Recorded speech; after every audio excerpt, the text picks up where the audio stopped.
O Instituto de Educação e Saúde de Taquara está apresentando Estudos do Livro de Apocalipse, que está sendo apresentado por Diego Silva. Essas aulas foram ministradas aos alunos do IEST em 2009. Ok, vamos abrir em Apocalipse 14. Apocalipse 14 é um capítulo onde nós, como adventistas do sétimo dia, encontramos nossa identidade, nossa razão de existir como povo. Eu vou dividir o capítulo em 3 partes.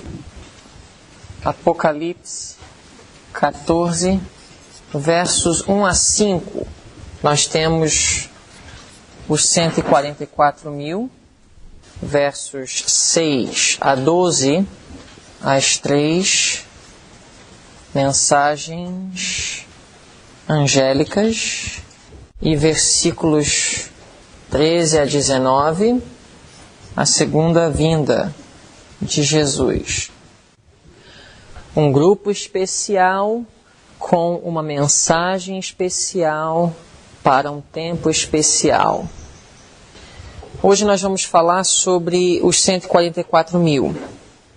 Voltando ao capítulo 13. Capítulo 13 nós estudamos a semana passada. Nós podemos dividir esse capítulo em 2 partes. A primeira e a segunda besta. A primeira besta, ela, durante um período de 42 meses proféticos, exerceu poder, os 1260 anos da Idade Média. Durante esse período, ela levou em cativeiro, ela matou a espada, ela fez guerra aos santos do Altíssimo. Ela foi um poder opressor, um poder blasfemo. No versículo 8 do capítulo 13, diz que adoraram essa primeira besta todos os que habitam sobre a terra. Está vendo? Verso 8. Quantos adoraram a besta? Todos. Só que aí tem um porém, ou uma observação. Esses cujos nomes não estão escritos no livro da vida do Cordeiro que foi morto desde a fundação do mundo. Durante os 42 meses proféticos, todos adoraram a besta? Não. De acordo com as palavras de João, todos, menos aqueles que têm os seus nomes escritos no livro da vida do Cordeiro, que foi morto desde a fundação do mundo. Aí nós temos a segunda besta. Essa segunda besta, ela tem 2 chifres, semelhante a um cordeiro. Esses 2 chifres, sendo semelhante a um cordeiro, o cordeiro em Apocalipse representando Cristo, tem um elemento de positivo para o povo de Deus nessa segunda besta. Só que depois ela fala como dragão. O dragão é Satanás. E os poderes através dos quais Satanás trabalha para fazer guerra ao povo de Deus aqui na terra. Essa segunda besta, ela faz uma imagem à primeira besta. Aí ela estabelece uma lei. Então, mais uma vez, assim como na Idade Média, existe um poder opressor que coloca o povo de Deus em conflito com a lei de Deus. Diz assim no verso 15: E foi-lhe concedido que desse espírito à imagem da besta, para que também a imagem da besta falasse e fizesse que fossem mortos todos os que não adorassem a imagem da besta. Parece que haveria um grupo que não adoraria a imagem da besta? Tudo indica que sim.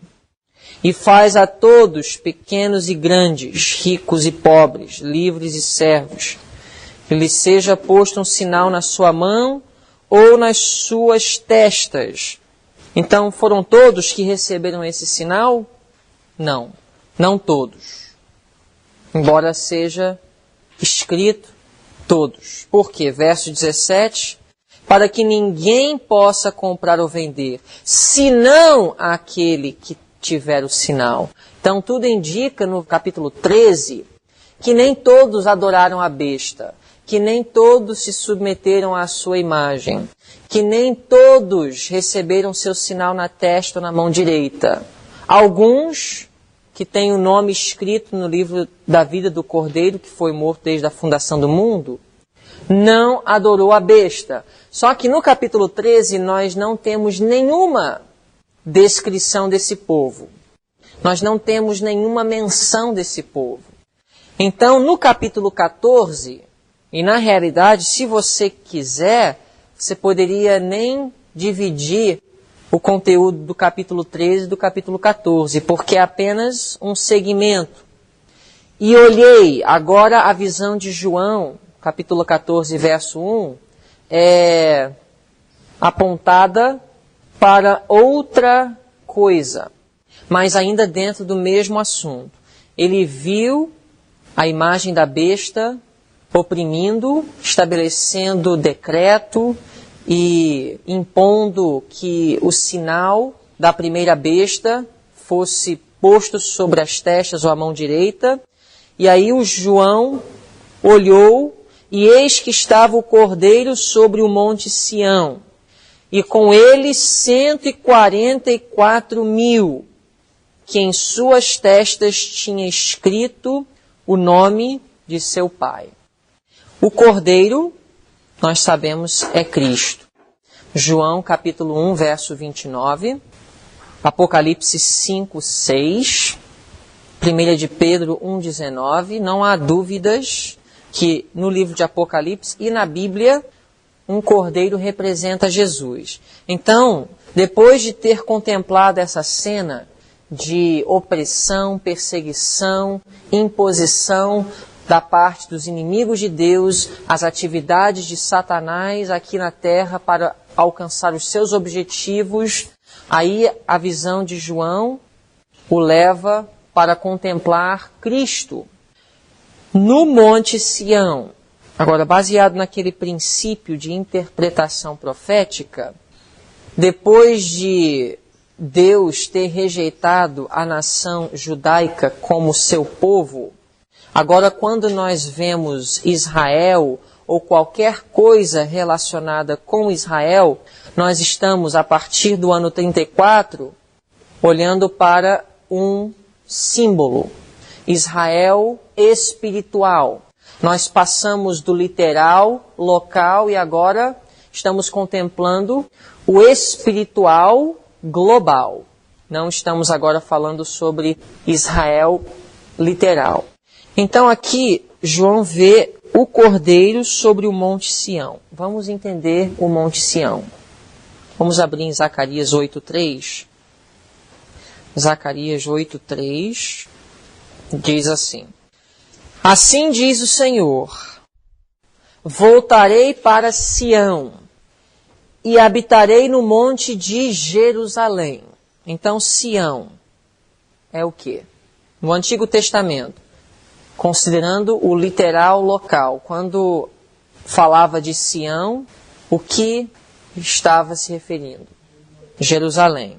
Que aqui nós temos uma poesia hebraica, repetição de pensamentos. Então, voltarei para Sião e habitarei no meio de Jerusalém. Então, Sião é Jerusalém. Também pode ser confirmado isso em Joel 3,17, que Sião e Jerusalém eram sinônimos no Antigo Testamento. Agora vamos para o Novo, vamos abrir em Hebreus 12:22. Hebreus 12:22. Jerusalém, no Antigo Testamento, era uma cidade de uma nação que foi levantada por Deus. Era o povo de Deus no Antigo Testamento. Mas uma vez que Israel, literal, como nação, como povo, foi rejeitado oficialmente no ano 34, Sião, ou Jerusalém, passou a ter outra conotação. E Paulo nos ajuda a compreender qual é essa conotação. Em Hebreus 12, 22.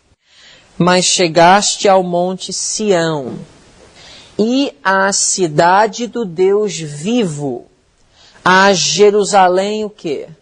Celestial, e aos muitos milhares de anjos.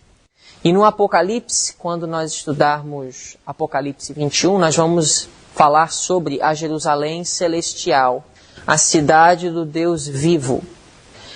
Sião, Jerusalém, sinônimos, então, quando João, em Apocalipse 14, vê o Cordeiro sobre o monte Sião, com os 144.000, João está vendo o quê? Ele está contemplando uma visão do céu. Capítulo 13 terminou aparentemente de uma forma negativa para o povo de Deus. Mas logo no capítulo 14 ele vê que, embora todos que quisessem ser fiéis nos últimos dias sofressem opressão e perseguição que não pudesse comprar e vender, mas no final, lá na frente, haverá um grupo com Cristo, lá no céu, que sairá vitorioso sobre a besta e a sua imagem. Continuando então, João olhou e viu o Cordeiro, Jesus, sobre o monte Sião, e com ele 144.000, que em suas testas tinham escrito o nome de seu Pai. Lembram-se de que nós falamos sobre os contrastes em Apocalipse? Por exemplo, Babilônia, Jerusalém. É um contraste. A cidade de Satanás, Jerusalém, a cidade de Deus. Quando nós vemos o Cordeiro, o contraste do Cordeiro é o dragão. Quando nós vemos o sinal, ou selo, ou nome de Deus, nas testas dos seus servos, os assinalados, os 144.000, o contraste disso está justamente no dragão, no sinal da besta, nas testas daqueles que adoram a besta. Recebem seu sinal nas testas ou na mão direita. Então, Apocalipse cheio de contrastes. A mulher, em Apocalipse 12, que é mulher pura, virgem, santa. A mulher de Apocalipse 17, uma prostituta, corrupta. Então, no capítulo 13, nós vemos todo mundo adorando a besta, recebendo sua imagem. Logo no capítulo 14, primeiro versículo, nós temos outro grupo, que tem agora o nome do Pai em suas testas. Comparando com o capítulo 7, lembra que a primeira vez que esse grupo é mencionado é uma resposta à pergunta, porque é vindo o grande dia de sua ira, quem haverá de subsistir? O que é a ira de Deus nos últimos dias? Vamos segurar o dedo rapidinho e vamos abrir em capítulo 15, verso 1. Capítulo 15, verso 1. E vi outro sinal, grande e admirável no céu, 7 anjos que tinham as 7 últimas pragas, porque nelas, nas pragas, é consumada o quê? Então, quando em Apocalipse 6,17, a pergunta é feita, é vindo o grande dia de sua ira, quem poderá subsistir? Em outras palavras, quando for derramado as pragas, quem vai poder subsistir? Aí no verso 2 de capítulo 15, vi um como mar de vidro misturado de fogo, e também os que saíram vitoriosos da besta, e da sua imagem, do seu sinal e do número do seu nome.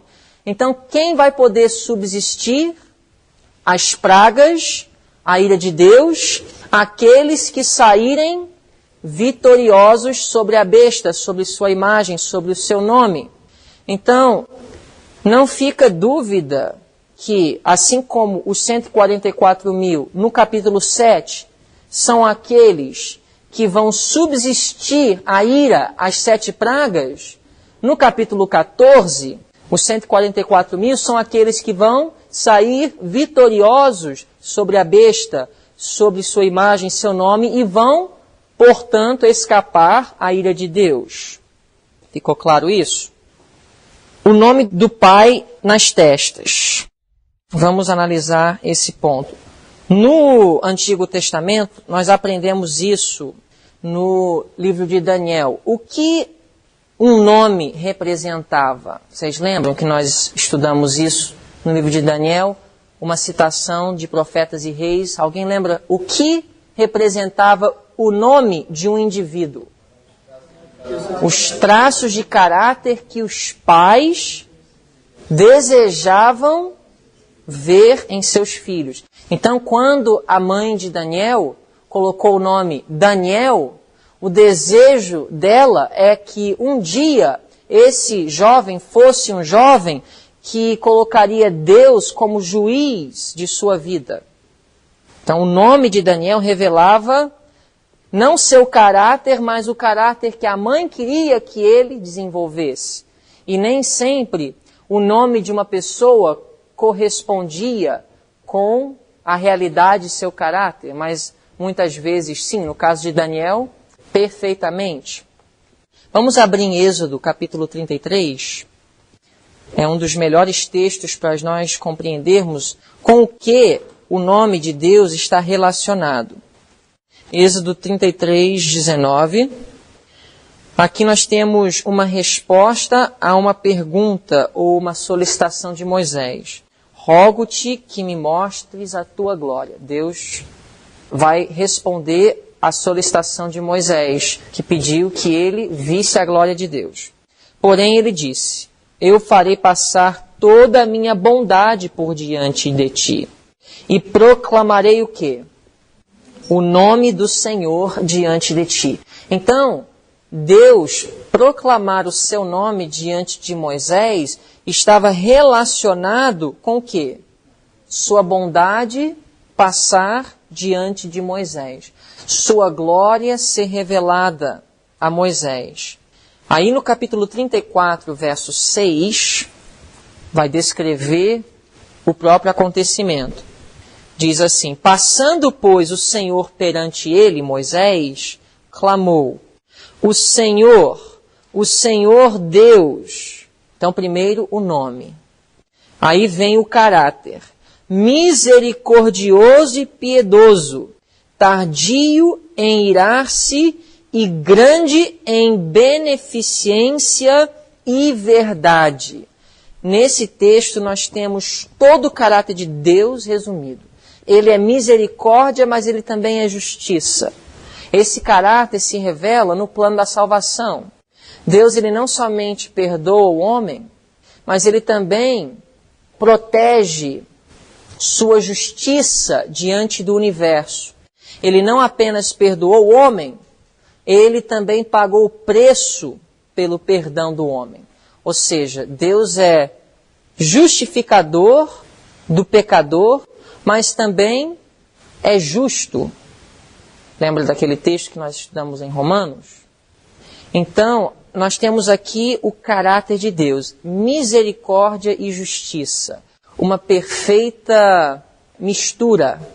Não é que Deus ele revela misericórdia em algumas instâncias e justiça em outras. Em tudo que ele faz, essas características são perfeitamente misturadas. Até mesmo a destruição dos ímpios, que é um ato de justiça, também é um ato de misericórdia.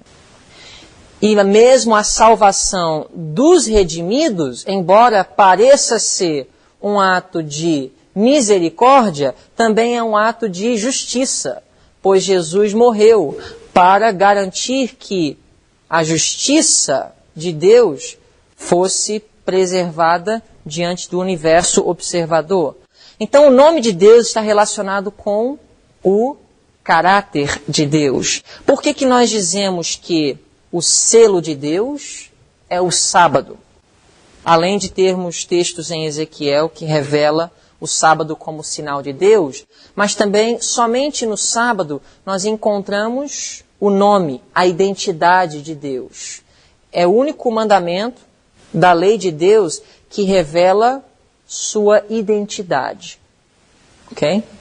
Então, é nesse sentido que nós aplicamos o sábado, mas não é o sábado, não é quem deixa de trabalhar no sétimo dia que recebe o selo de Deus. O selo de Deus está relacionado com o caráter de Deus reproduzido na vida de seus servos. E o sábado é uma representação dessa experiência. E o sábado também é um instrumento, uma bênção que Deus concede ao homem que facilita esse desenvolvimento do caráter.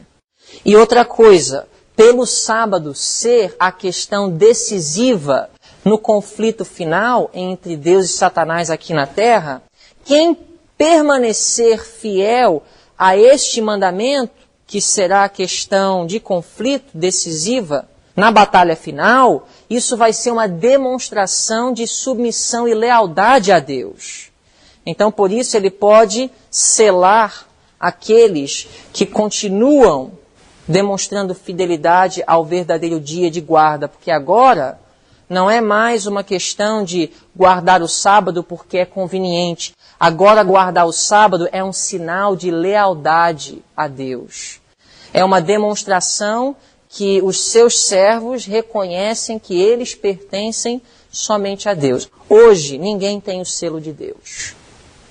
No sentido que hoje, guardar o sábado não é um sinal de ter o selo de Deus.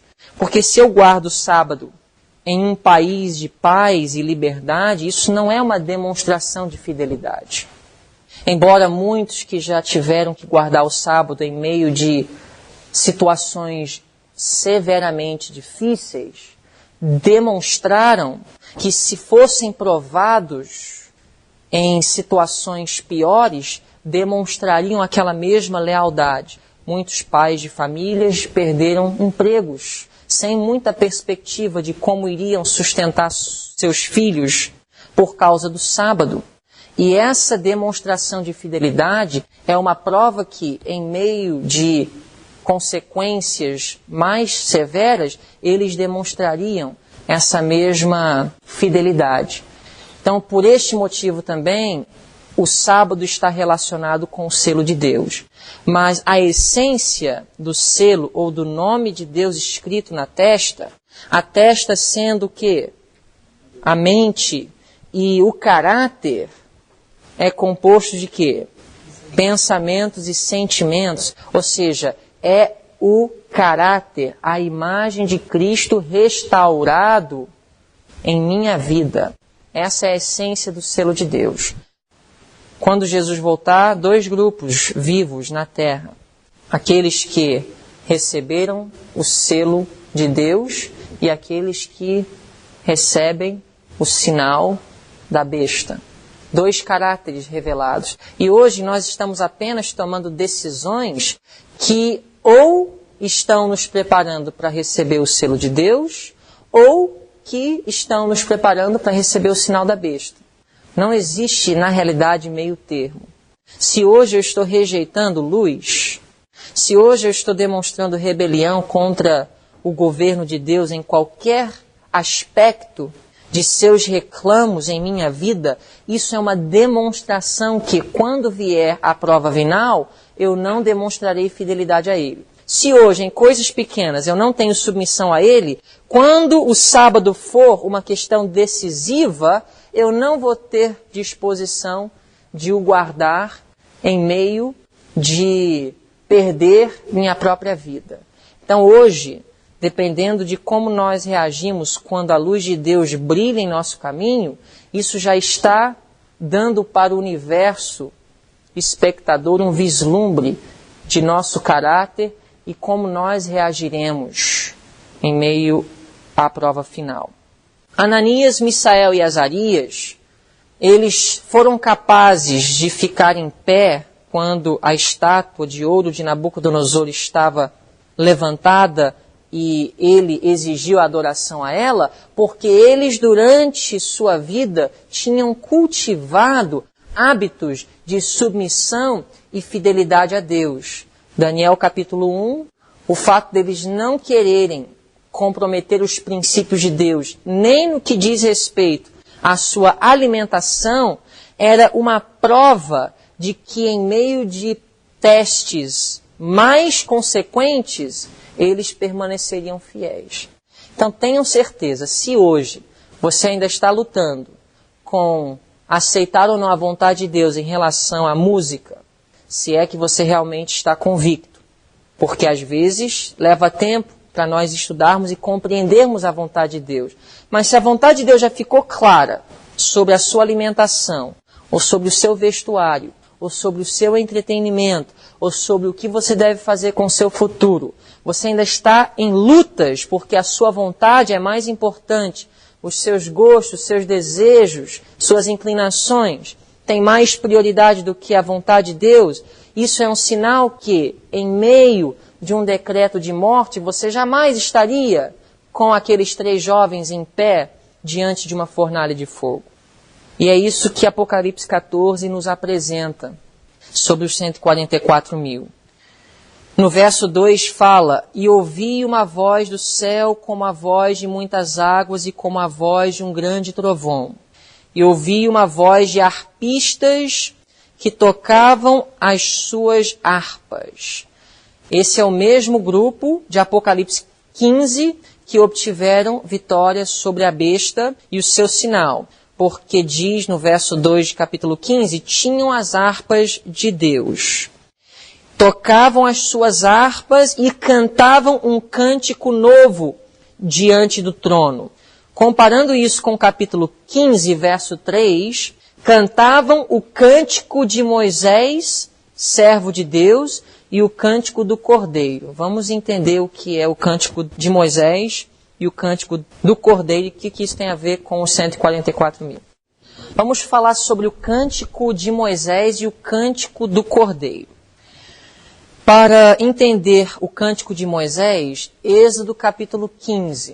Se vocês quiserem depois estudar, porque lembrando que Apocalipse está extraindo linguagem do Antigo Testamento para simbolizar o futuro, para dar um vislumbre do futuro. O cântico de Moisés foi o cântico do povo de Deus depois deles terem saído vitoriosos sobre o Egito. Eles tiveram uma experiência de terem sido libertados milagrosamente por Deus de seus inimigos. Eles viram as pragas caírem sobre os seus inimigos. Eles passaram pelo Mar Vermelho. Então é uma experiência que os 144.000 terão antes da volta de Cristo. Por isso que fala que somente os 144.000 pode cantar esse cântico. Não é porque eles são melhores do que outros, embora eles terão uma experiência e uma característica peculiar dentre todos os redimidos. Mas o cântico de Moisés está relacionado com uma experiência. Assim como Israel do Antigo Testamento teve a oportunidade de ver a mão poderosa de Deus se manifestando contra os seus inimigos, diante de tantas ameaças e vergonha que eles tinham passado, assim também os 144.000 é um grupo que vai passar por vergonha, ameaças, grande perseguição e angústia, mas no final eles vão cantar assim como Israel cantou depois de terem passado pelo Mar Vermelho. Um cântico de vitória, um cântico de alegria por Deus ter se manifestado em seu favor. O cântico do Cordeiro. Não é o cântico do leão, não é o cântico da rocha, não é o cântico do bom pastor. Jesus, ele tem muitos nomes na Bíblia. Não é o cântico de Emanuel, é o cântico do Cordeiro. Quando nós vemos Jesus com diferentes nomes no Apocalipse, O que isso nos mostra? Diferentes atributos da pessoa de Cristo em seu papel como Salvador, como Rei, como sacerdote, como guia de seu povo, como fortaleza de seu povo. Cordeiro está relacionado com que atributo ou papel de Cristo? Sacrifício. O cordeiro que foi morto desde a fundação do mundo. A partir de que momento Jesus começou, como Cordeiro de Deus que tira o pecado do mundo, a receber sobre ele a culpa do pecado da raça humana? A partir de que momento em sua vida terrestre? O Getsemane. E no Getsemane ele começou, ao sentir a culpa da raça humana cair sobre ele, uma separação entre ele e o Pai. Estamos definindo o cântico do Cordeiro.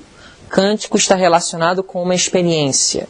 Então, os 144.000 vai passar por uma experiência comparada ou parecida com a experiência de Cristo como Cordeiro de Deus. Não no sentido deles morrerem pela raça humana, não é isso. Mas no sentido da agonia que Jesus sofreu por ter sentido aparentemente uma separação entre ele e o Pai.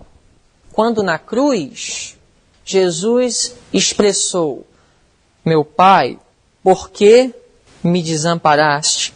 Isso não é uma expressão de falta de fé, mas a humanidade de Cristo teve que exercer fé para enxergar além da tumba.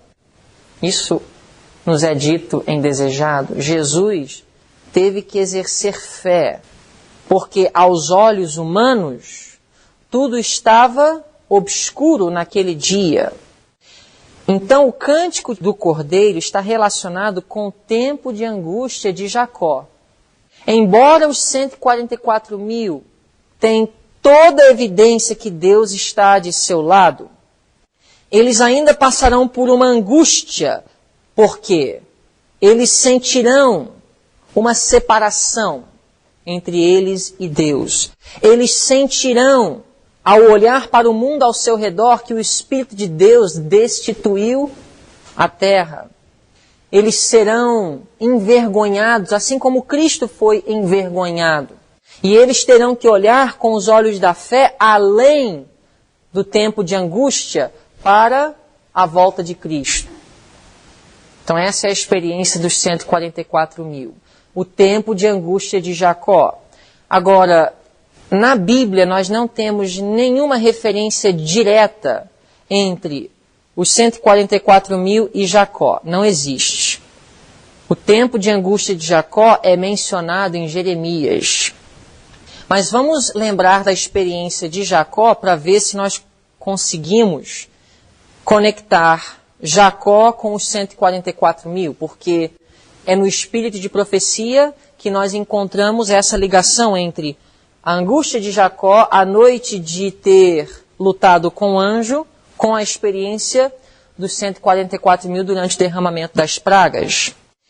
Qual foi para Jacó a grande preocupação naquela noite? Jacó estava preocupado por causa da perseguição. Essa é a resposta que normalmente nós daríamos. E isso tem um paralelo com os 144.000. Jacó, ele estava preocupado com seu irmão Esaú. E os 144.000 estarão preocupados com os inimigos de Deus. Mas por que ele estava preocupado?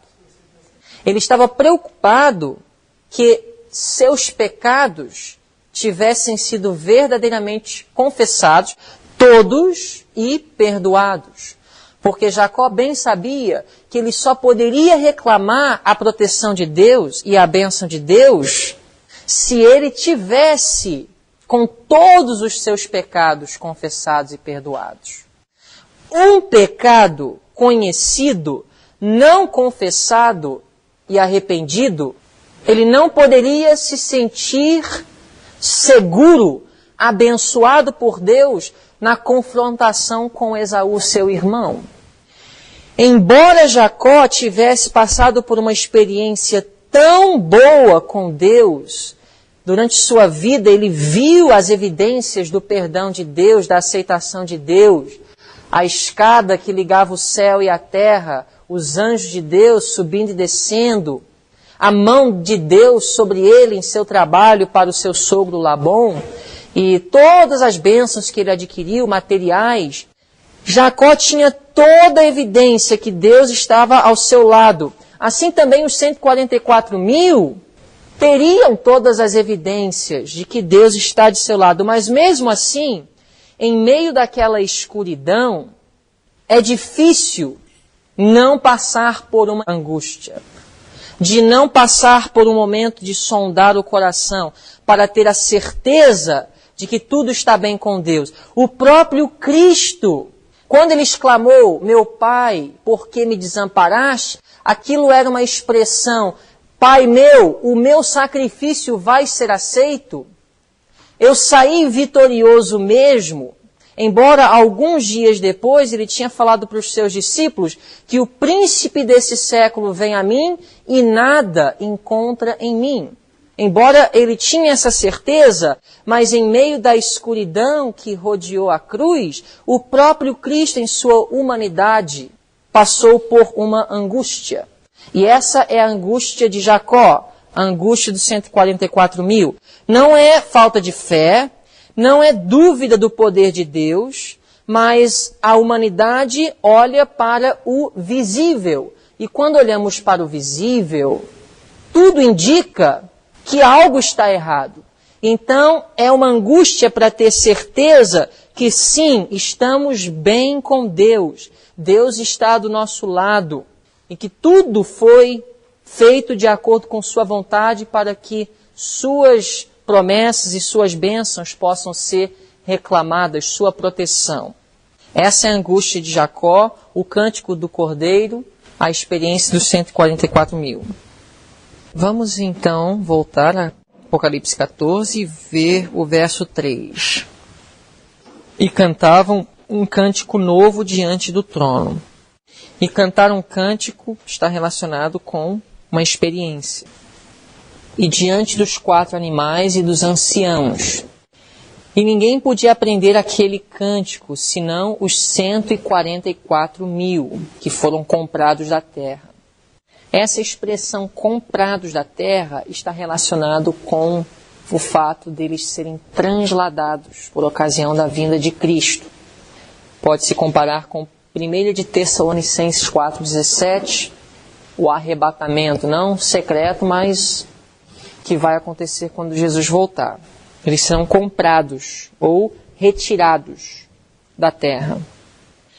No verso 4 nós temos outras características. Estes são os que não estão contaminados com mulheres. Aqui, sendo uma profecia, mulheres teria uma conotação simbólica. Mulher, na profecia, representa a igreja. E a palavra contaminados indicaria que essas mulheres não são puras. Elas são impuras. Uma mulher pura é comparada na Bíblia como virgem. Mateus 25, 1-13, 2 de Coríntios 11, 2. Estes são os que não estão contaminados com mulheres. Ou seja, eles estão puros no que diz respeito à sua religião. Porque são virgens de uma fé pura. Estes são os que seguem o Cordeiro para onde quer que vá.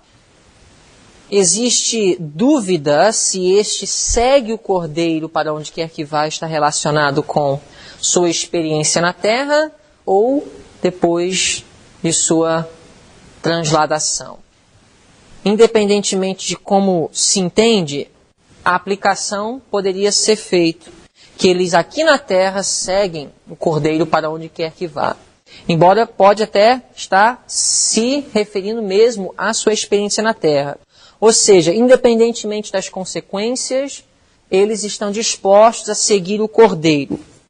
Vamos ver algumas situações na Bíblia em que pessoas seguiram a Jesus apesar das consequências. Mateus 4:19. Jesus disse-lhes: vinde após mim, e eu vos farei pescadores de homens. Então aqui o Cordeiro convida: vinde após mim. Então eles, deixando logo as redes, seguiram-no. Então aqui falando de Tiago, João, Pedro, André, quando eles receberam o convite de Cristo, eles deixaram tudo e seguiram após o Cordeiro, para onde quer que ia. Outro texto, Mateus 16:24. Então disse Jesus aos seus discípulos: se alguém quiser vir após mim, renuncie-se a si mesmo, tome sobre si a sua cruz e siga-me. Para seguir o Cordeiro é necessário o quê? Negar o eu, tomar a cruz. Outro texto, Mateus 19:16-22, a história do jovem rico. Mateus 19:16-22. A Bíblia fala, verso 21. Disse-lhe Jesus: se queres ser perfeito, vai, vende tudo o que tens e dá aos pobres, e terás um tesouro no céu. E vem e segue-me, ou seja, segue o Cordeiro. Verso 22. E o jovem, ouvindo esta palavra, retirou-se triste, porque possuía muitas propriedades. Não podemos seguir o Cordeiro se não tivermos disposição de render-lhe tudo. Lucas 9:57-62. Diz assim: aconteceu que, indo eles pelo caminho, lhe disse um: Senhor, seguir-te-ei para onde quer que fores. Essa linguagem é a mais parecida com Apocalipse 14. Alguém chega para Jesus e fala: eu quero te seguir para onde quer que vás.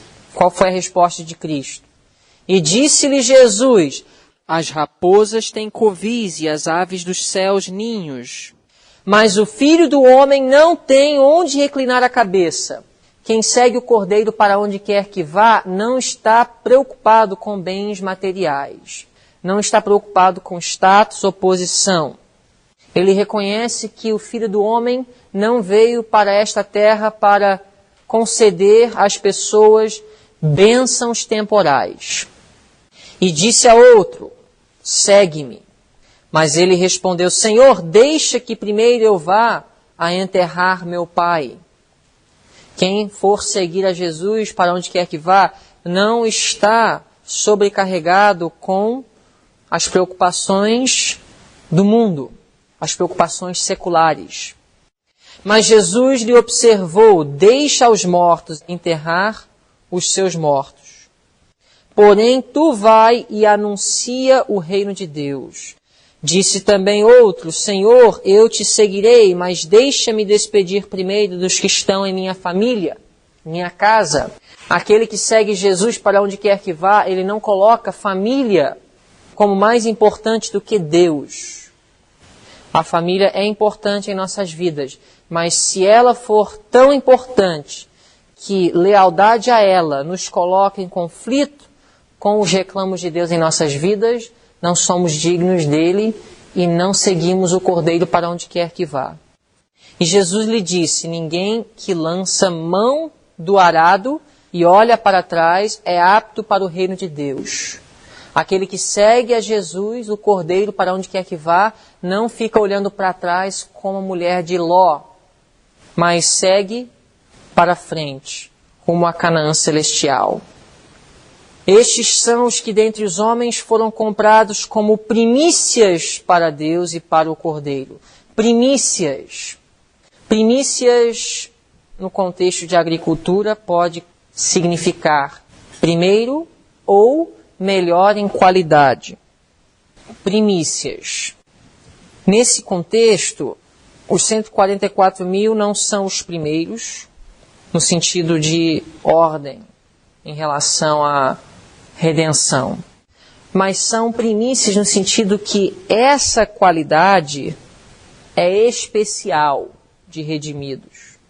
E depois de poder colher essa qualidade de redimidos, é que a grande colheita poderá ser feita.